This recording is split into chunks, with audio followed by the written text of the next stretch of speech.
听说蓝思追心情很是低落，魏无羡便让人单独找来了蓝思追。平时精神奕奕的小公子垂头丧气地走进来，见他招手，便乖乖走到床边坐下。魏无羡笑道：“思追啊，我又没什么事，你怎么还是这个样子？”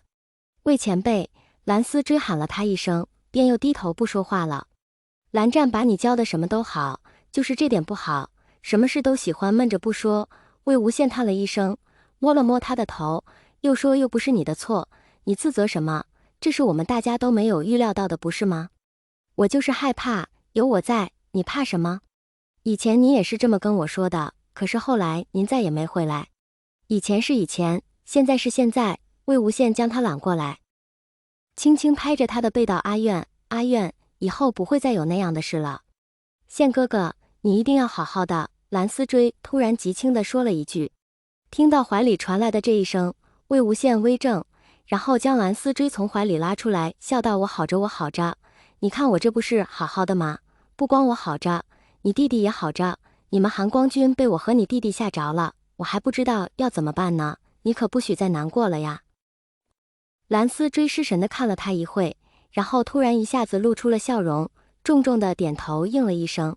云深不知处，蓝室内整整齐齐摆放着一排排书案，身穿素雅白衣头戴莹轮墨额的蓝家弟子依序坐于其中。角落的香炉上，缕缕淡淡的青烟缓缓升起，染得满是清香。今日是蓝忘机给蓝家亲眷子弟讲学的日子，此刻虽时辰尚早，却已然过了讲的阶段。弟子们都在低头研读书籍，只偶尔有一两人会到坐于上首的蓝忘机处施以解惑，是以室内显出一种超凡的安静。蓝景怡低着头抄抄写了半天，抬头歇气的空档，偷偷瞄了一眼坐在他们斜后方一个不起眼处的魏无羡，然后趴下身子，借着前方的人挡住蓝忘机的视线，扭头向坐在他右侧的蓝思追小声道：“思追，你看魏前辈。”他声音很小，奈何线下蓝室太过安静，以至于坐在他们周围的人都听到了他的话，都是一群小少年，好奇心重，于是都不自觉地往魏无羡所在的方向看了过去。回到云深不知处已有快1个月的时间，除了与两人关系更为亲密的蓝思追与蓝景怡，其余的蓝家弟子这段时间几乎都没怎么见到过魏无羡。今日看到他与蓝忘机一同出现在蓝室时，都是一副惊讶又惊喜的神情。倒不是说魏无羡不应该出现在蓝室，这几年过来，他也会时不时的来给小辈们授课，给他们做一些业列中可以使用的小玩意儿。只是知他有孕后，所有人都以为这段时间他不会再来了，谁知今天竟然起了个大早跟着蓝忘机来了。然后弟子们又以为他既然来了，依他以往的脾性应该至少会讲上几句，结果他除了进门的时候给他们打了个招呼，就一直坐在角落里一声不吭，现在竟然还睡着了。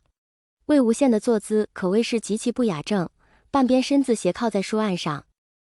一只手撑着头，另一只手搭在书案边缘，手里一本书只轻轻捏住了一角，将落不落地从书案上垂下来，只要魏无羡稍微一松手，就能马上从他手里掉下来。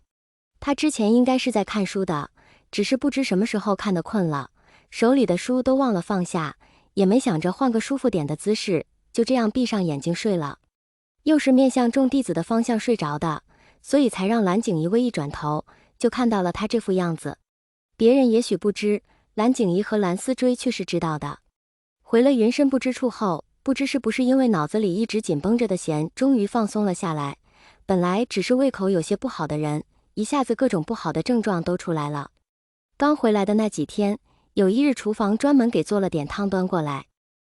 已经是特意撇去了油脂的，谁知一打开盖子便又呕又咳，又不巧被蓝景怡和蓝思追正好撞见，两人看得面色都变了。再后来，本来完全吃不惯蓝家的树皮草根、苦菜药汤，总是要蓝忘机给他另开小灶的人，现在却只要这些了，不再说苦的难以下咽，竟还吃得了不少。蓝家的药膳于身体有益，歪打正着，还让他省去了一些汤药，只是说着似乎是真的省了事儿，到底还是折腾人的，时间一长就磨得人提不起精神。蓝景怡旁边坐着的几人，看着那本预料不落的书，都开始紧张起来，心想只要他手里的书一动，人肯定是要被惊醒的。魏无羡的样子一看就是不太舒服的，已经睡着了眉头还微微皱起。几个平时活泼点的都开始向离得最近的蓝景怡使起眼色，想让他去拯救一下那本书，弄得蓝景怡不停向一边的蓝丝追投去求救的目光。正纠结着，就见一只手伸过来抽走了魏无羡手里的书，然后就见蓝忘机不知什么时候走到了他们这边，蹲下身子的同时也挡住了几人的视线。手里的东西突然被拿走，魏无羡身子抖了一下，睁开了眼睛，眼里的睡意还未褪去，却第一时间抬手摁着胸口，一脸隐忍。